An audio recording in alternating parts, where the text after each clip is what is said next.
jërë ngeen jëf yéen ñi safoo site internet bi di Buzz Actu 221 nuyu nañ leen bu baax jaajëfal leen ci kóolu tege sopp bi ak topp bi nga xamante ne rek yi nag ñu koy topp bu leen fàttee abonné di bës cloche de notification yi ngeen mën a am yeneen i info. dama ne nañuy déglu doomu aadama yi ñan lañ war a déglu ancien ministre Macky Sall yépp dañ leen war di def sur écoute avec la téléphone. ñu leen di def sur écoute di leen écouter di déglu seeni conversation seeni waxtaan ñu koy déglu seeni audio ñu leen koy déglu parce que lu tax Macky Sall daraan def di déglu audio nit ñi mu coupé woon fi WhatsApp bi dee leen déglu nit ñi seeni audio ci WhatsApp bi dee leen déglu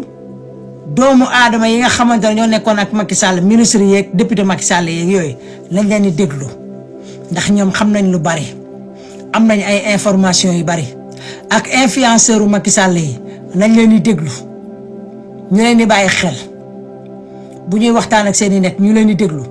yéen ñi gérer nag wàllum communication bi ca Sénégal yor réseau Sénégal bi da leen déglu ministre yi te information boo leen jot dee leen ko jox Bassirou Diomaye Mountakha dégg ngeen dee leen ko jox Bassirou Diomaye Mountakha dégg ngeen dee leen koy def waaw parce que nag